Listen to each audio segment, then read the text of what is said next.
I do understand setting up and tearing down fence is a lot of work, and right now it's 20 goats, and when it's 40 goats, it's going to be another strand at least of fence. And so it's either that or we put money into antibiotics, we put money into grain, we put money into more hay. I'd eventually like to get to a point to where we have so much forage that we never even need to feed them hay, even in the winter. Good morning. It is goat moving day. And here we are in the truck, getting a little bit of a sprinkle right now, which is fantastic. I didn't get anything overnight, so we'll take the sprinkles. Okay, so we gotta head to the shop here, get a hammer, hook up to the trailer that will help me move their little shelters until we get the new one. And then we'll head down, and I'm sure they're gonna be stoked for fresh forage. Here we go.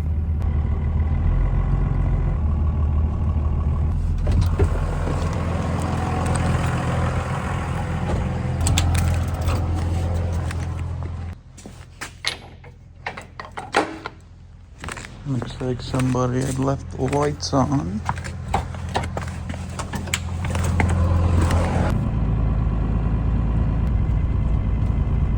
So to explain my thought process, I leave this side over here open. I pull in. I'll pull in all the way to this makeshift gate. You can see that they know exactly what's going on, and they're ready to move, because anytime they see that truck and trailer, they know new paddock. So I'll be turning the fence off here, but this is a little makeshift gate. I'll pull right up to it. These two panels, whatever you want to call them, I'll remove, and then I'll remove the ones they're in, and then that's where they'll go about their way and eat some fresh new forage, do their thing. And then I'll leave these open because I'll use the trailer to move the hay feeder, and then also the two shelters. Typically I just dump the water and then walk it over. Well, that's kind of my thought process. Reason for the hay feeder right now, they went through only one round bale all winter. And so that little patch right there is where it spent half the winter. And so I'm just trying to get them to clean it up. They're eating little bit by little bit, but eventually I'm going to take it out. We had bought 10 bales thinking that they'd be eating a lot more, but they said otherwise because of what's on the ground. So they preferred to graze than just hang out at the hay feeder, which is fantastic. So, okay, well, let's say hi to Yeti Boy, and then let's get moving.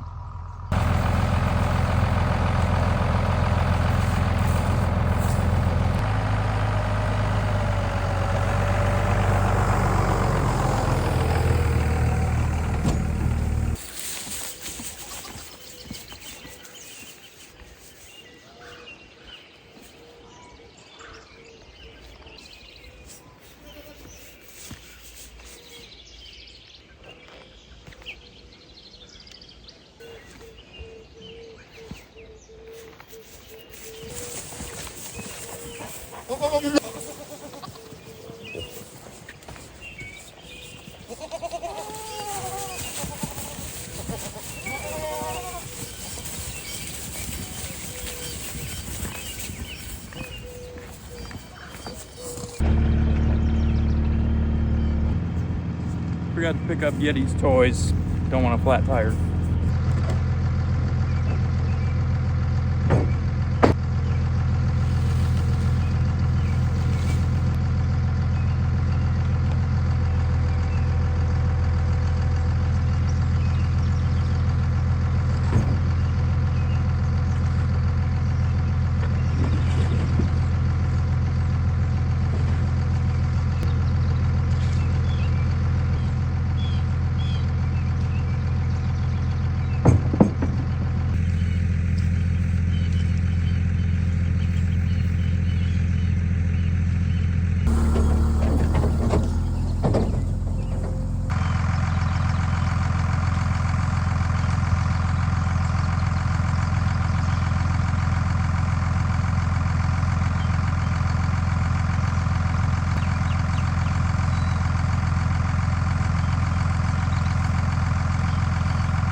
Goats are very good at finding things.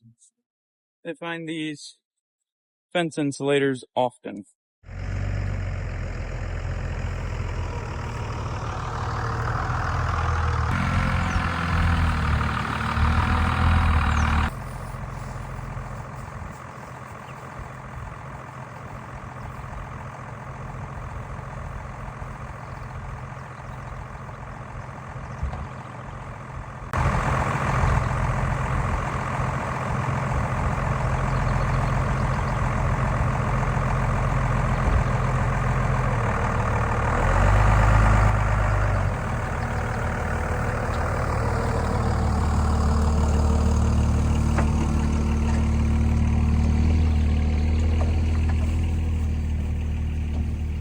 I hope we caught that on camera. For whatever reason, they just love to get up on this trailer. But the unfortunate thing is they were distracted just not long enough because I was going to close the gate, which is the next step here. And now they're all interested in the truck and trailer. So that is the not as efficient thing about goats, is they're just very curious and interested in everything. But that's really it. I mean, I'll close this up. I'll get them on the other side, of course. Then it's about filling their water, fresh mineral. Shelter will get easier. And then it's just about tearing up the old fence, putting it where the new paddock's going to be, and then doing it all over again here in 4 days.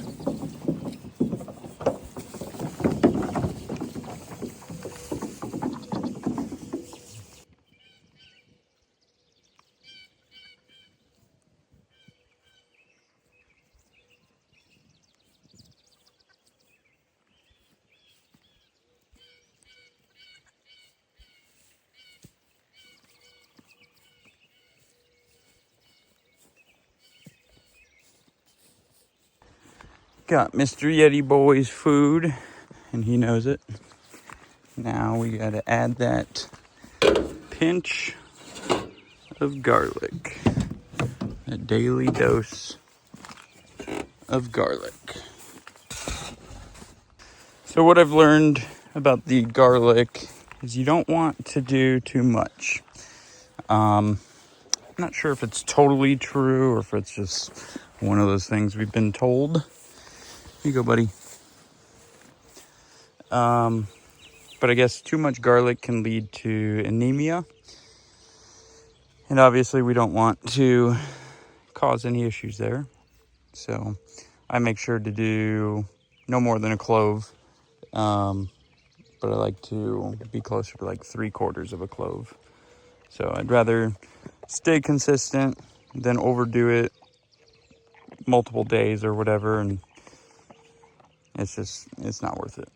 So that's what I try to do. I try to be consistent with it and make sure it's in the system, and it seems to be working, that and the combination of the diatomaceous earth. So we'll see when fly pressure really hits. We'll see how things are then. Okay, so this is a stock trailer that used to be their shelter that has become my easy access to daily, weekly necessities. So, I also have the other trailer you've seen, which is actually a chicken brooder. So that's been kind of my storage this year since I'm not brooding any chicks. So anyway, okay, so first and foremost, I built this mineral feeder.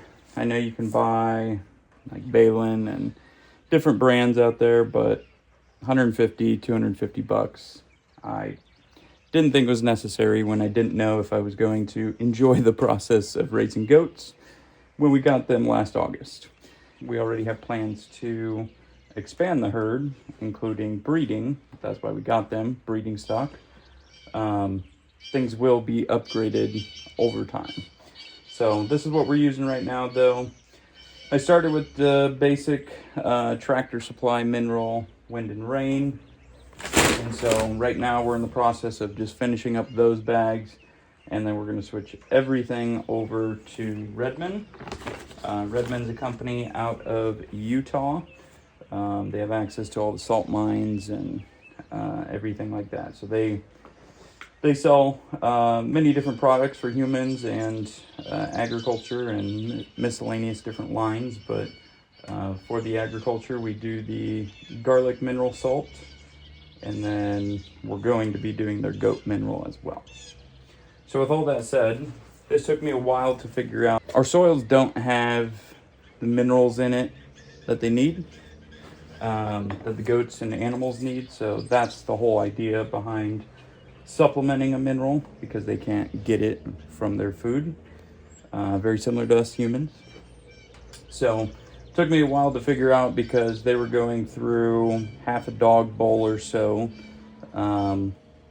nearly, sometimes every day, but nearly every 3 days. And it wasn't until I added the salt, and I had found that in my research, but I just was unsure. But it wasn't until I added the salt that things really calmed down.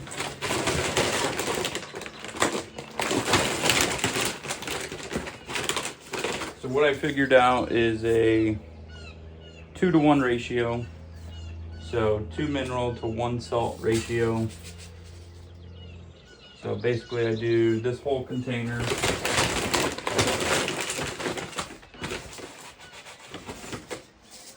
So that would be 1 whole container.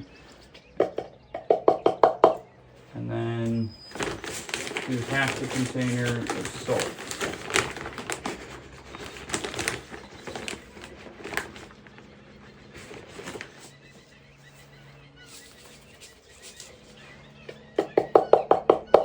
I don't know if it's right or not. I researched it and researched it and researched it, and it took me a long time to find a solution. But so far this has worked great. The goats look great, their coats look great. They go through it. So now, I know this isn't ideal, especially like we're supposed to get rain for the next 24 hours here.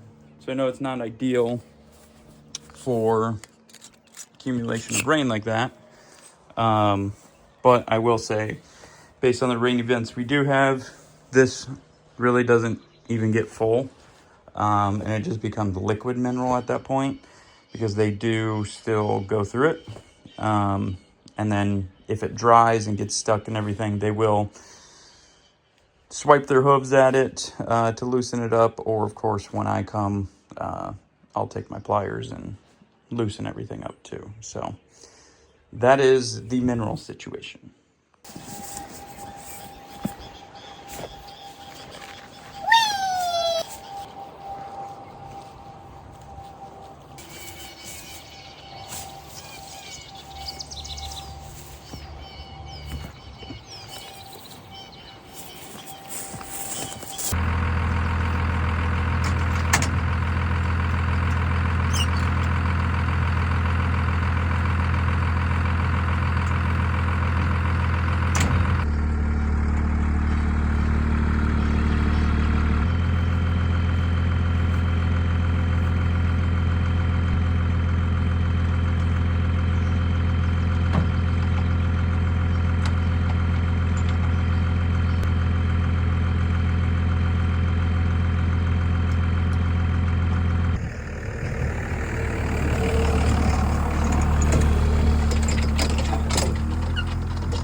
So water.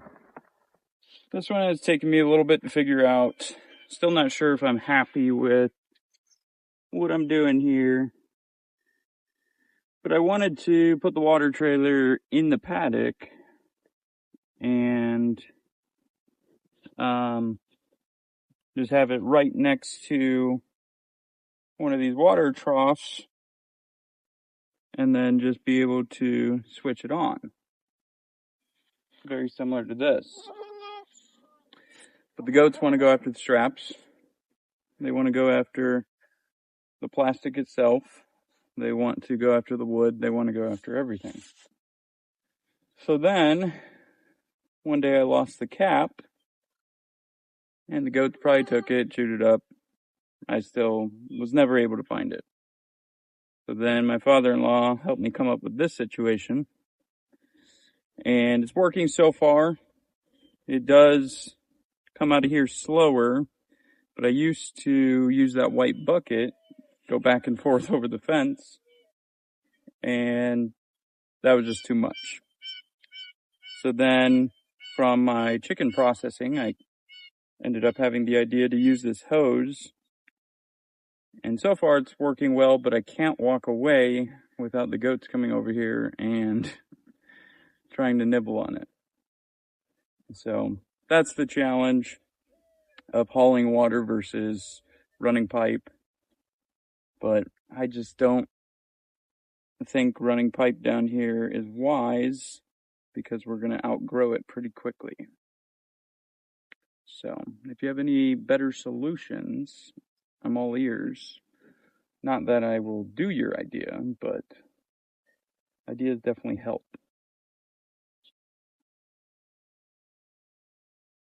And last but not least, we've got to hook up the solar panel. I got to make sure it's facing south. I put it into the ground because we live in windy Nebraska. Life on the Great Plains. This is the ground rod.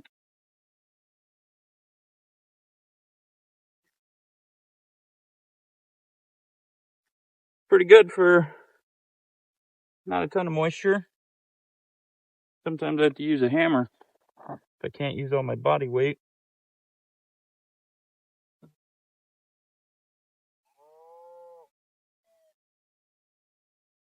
We are all hooked up. So that's it. That's what it takes to move them. I'm not as efficient as I'd like to be, but one day I will be, won't we? Yeah. Yeah.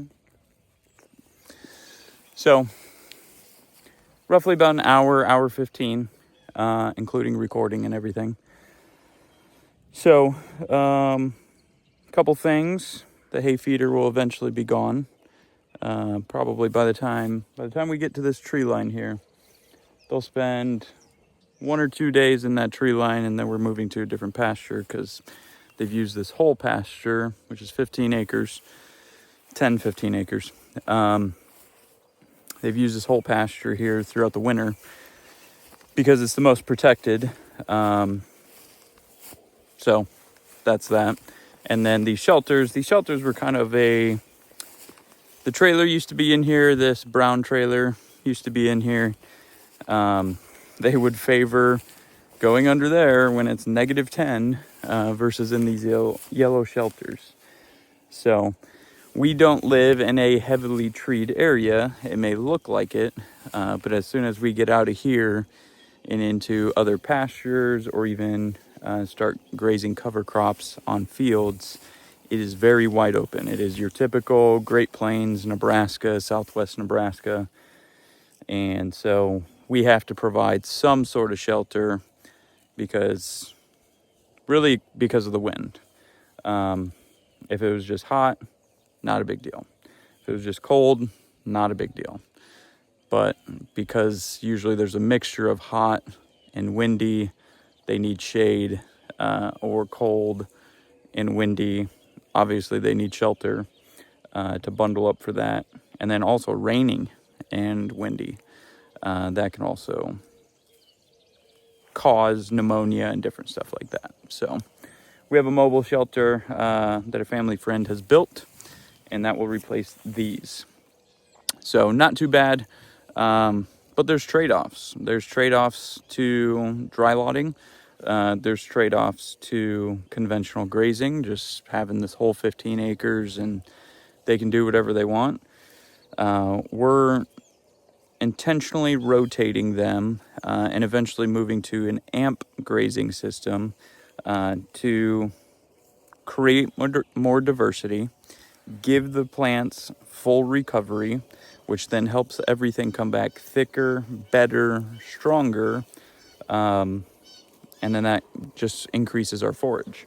So our goat days per acre will increase over time as we give the soil the right kind of nutrients due to their manure, their impact, everything like that. And so it's either that or we put money into antibiotics, we put money into grain, we put money into more hay. I'd eventually like to get to a point to where we have so much forage that we never even need to feed them hay, even in the winter, because there will be standing hay. So those are just kind of my thoughts and thought process as to why we do the things we do. I do understand setting up and tearing down fence is a lot of work, and right now it's 20 goats, and when it's 40 goats, it's going to be another strand at least of fence. And it will get to be more, but it will also get to a point to where we'll have pastures that have a perimeter fence, and then we just cross fence from there. And that would be nice. But if this was my full-time gig every day, all day, then I'd have more than enough time on my hands to do those things. It's just obviously I'm involved in another operation right now that operates a little bit differently. So this is basically my side gig. So this is it though. I'm going to walk the fence. We're going to call it a day. And we're going to go do that full-time thing. So let's see what today has in store.